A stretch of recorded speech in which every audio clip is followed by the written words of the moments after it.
Steven here, and today we're going to be doing something incredibly smart. Welcome to Night City, known for its first-class infrastructure, staggering homeless population, and armed maniacs running in the street. So basically, it's Cleveland. So today, we got a very simple challenge. Can you beat Cyberpunk 2077 melee only? On the game's hardest difficulty. Very hard. It's me when I see your mother. So, not only will I have the problem of trying to kill the strongest enemies in the game with nothing but a stick, I'll also have enough grenades thrown at me to supply the entire Balkan Peninsula. So, before we get into it, let's lay down some rules. 1. Any weapon that is not a melee weapon is explicitly banned. This includes all guns and quick hacks. And yes, I'm including non-damaged quick hacks too.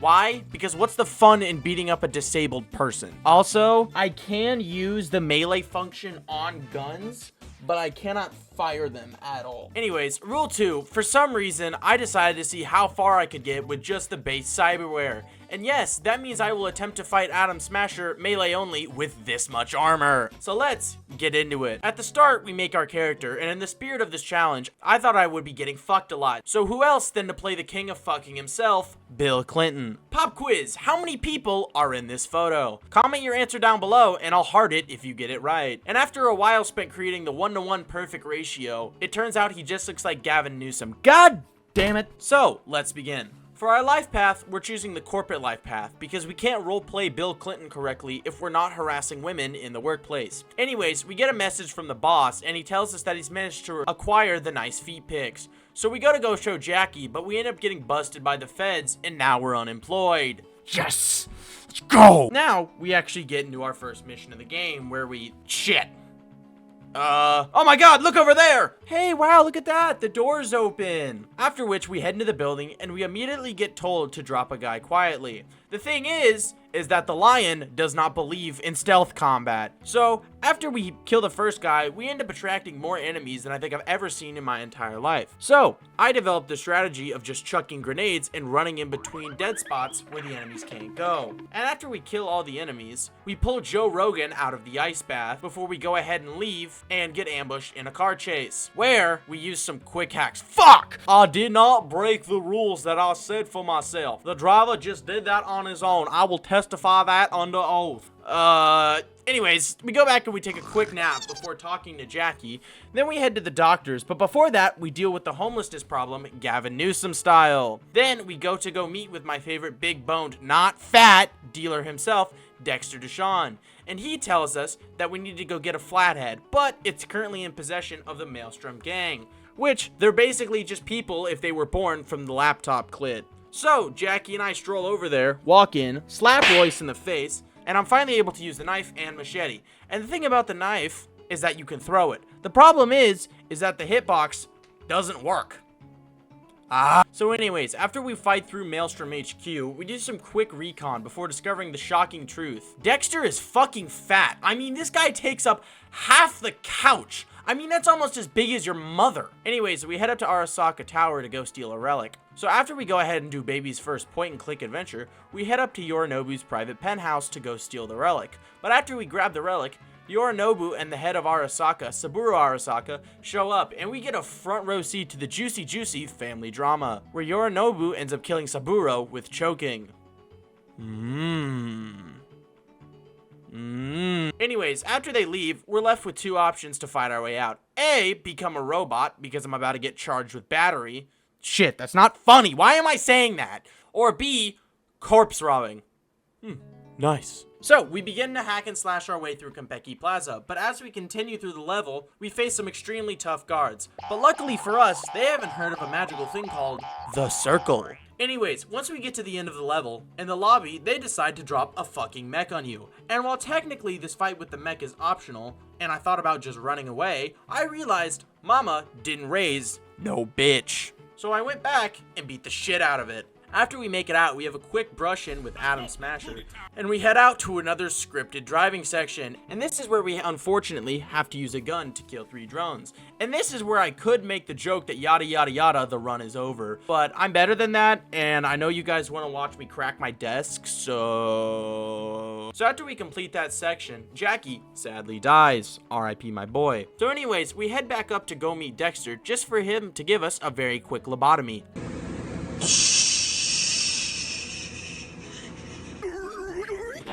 Now we wake up and we gotta go roleplay as everyone's favorite internet father, Keanu Reeves, where we go ahead and destroy the Reddit corporate building, because in this dystopian corporate universe, Reddit decided to take away r/feet pics. Inexcusable. Anyways, I was low-key scared for this section because you're only allowed to use Johnny's revolver, but the melee on it low-key slaps, so it's chill. Anyways, we fight through, plant the bomb, get into an argument with a teammate in chat, get suspended for, quote, breaking the foul language policy, throw my PC out the window, and terrorists finally win. Oh, and then we open cases. Anyways, after we blow up the building, we get caught and go through the process of becoming a Fortnite skin.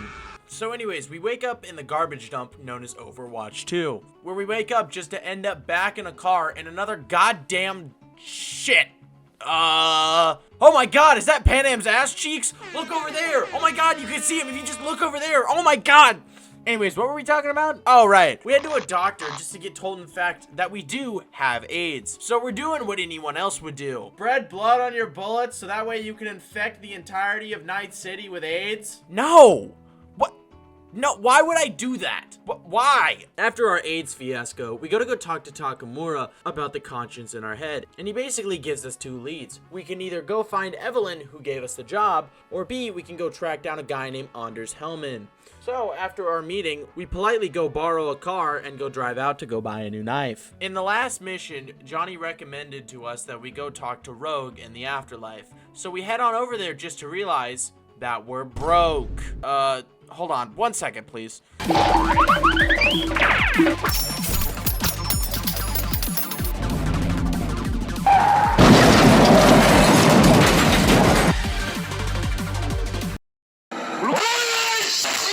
Now we got the money that we need. So after forking over a large change of cash to Rogue, she gives us some information about how to get Hellman, and then directs us to go meet with someone named Panam. But because of my crippling fear of women, I decided to go meet with Takamura to go have a meeting with Oda, who is the writer from the hit show Naruto.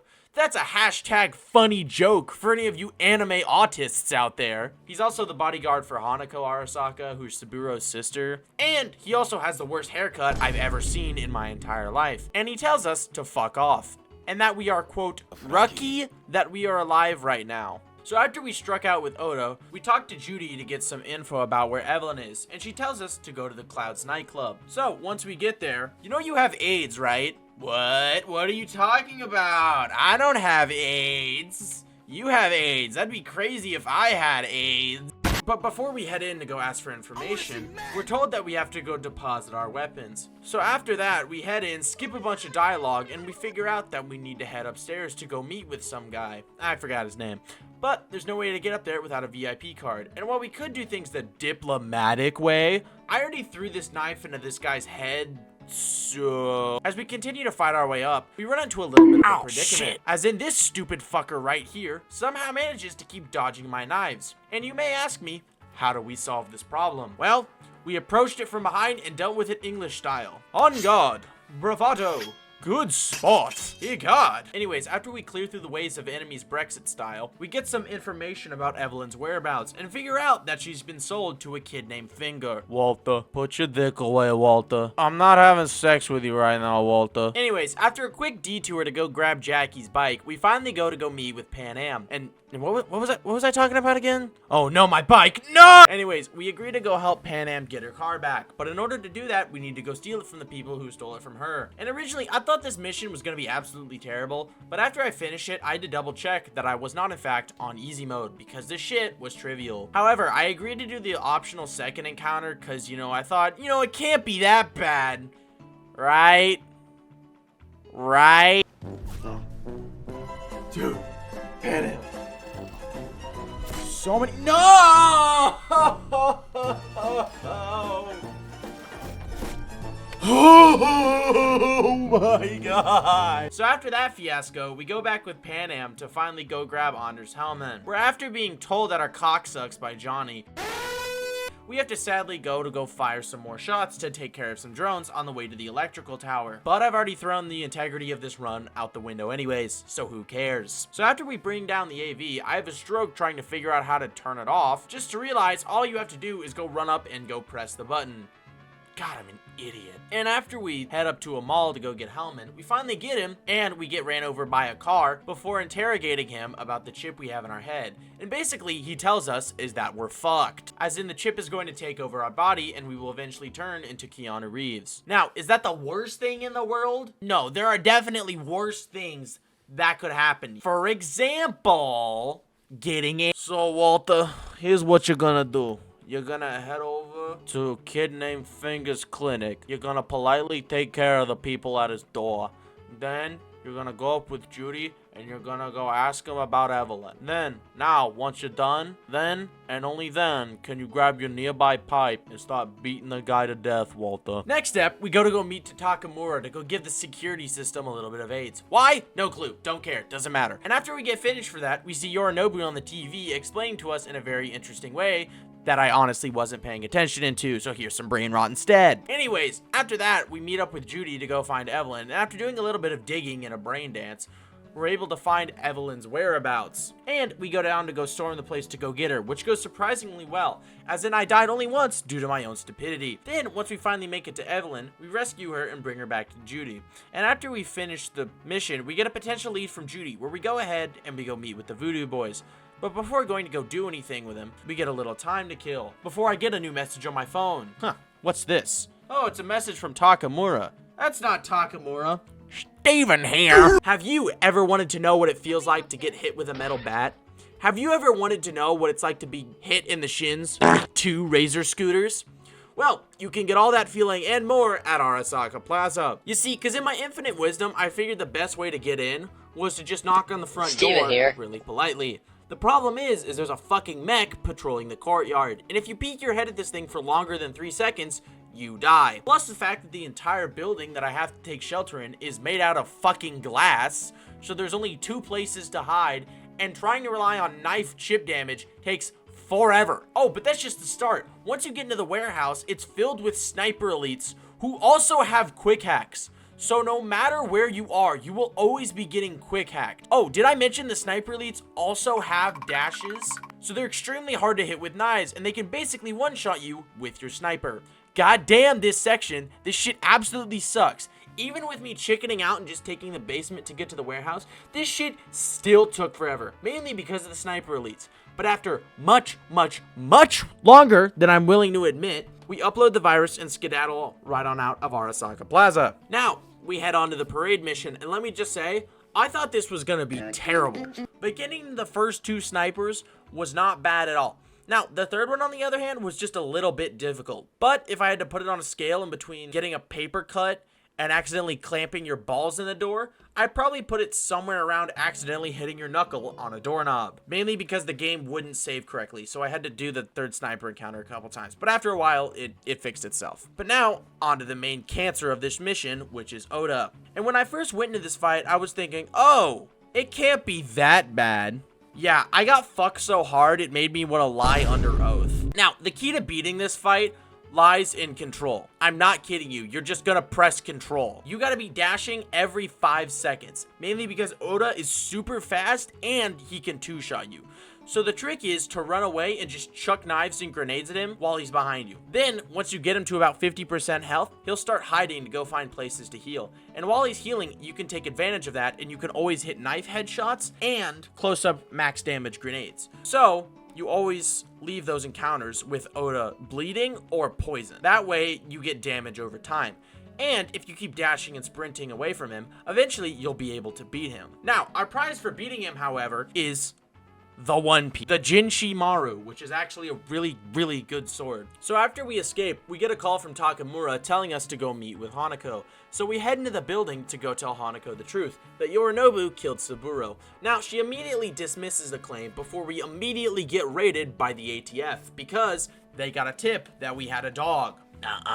So after leaving, we head out to the desert and we go have another talk with Hanako, where she tells us that we need to go find Soul Killer, which I have no idea what it is because, again, I was not paying attention. And be real, you're not here for the plot. You're here to watch me bang my head into a wall. And after that, we go up to go meet up with Panam to go rescue Saul after he's been kidnapped. While I was playing this run, the 2.31 patch dropped, and it kind of screwed up the loading of this game. Like, when you drive places in Night City, stuff wouldn't load properly, or even with the Panam missions, they just would not work, as in they just wouldn't appear for some reason. But after loitering around the Badlands enough, the missions would eventually pop up. So after a bit of recon, we head into the Ravens camp to go rescue Saul, where you don't have to fight any enemies, but I did not have the proper skill tree. So instead, I decided to try and sneak in, and surprisingly, I did not screw it up. Usually, whenever I try and sneak in, I always end up screwing up. But this time, so we rescue Saul and skedaddle on out of there before trying to make an advance on Panam and getting absolutely rejected.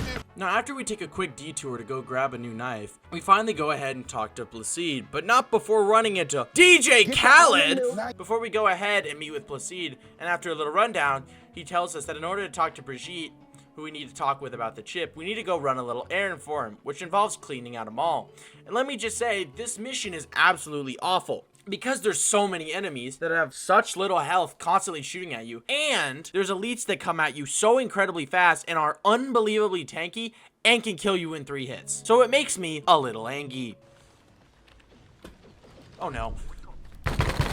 I'm gonna have to do this whole damn shit all over again. So after we get through a decent chunk of the mall, we go ahead and we fight the Sasquatch. Now, she's not really that hard. All you have to do is dodge her attacks and steal her hammer from her. And after that, she becomes almost trivial. So after we go ahead and kill her, we talk with the Netwatch agent before having a stroke before we wake back up to finally go meet Brigitte. Now, we jump into the net to go ahead and meet Alt Cunningham. But before that, we have to do another Johnny mission.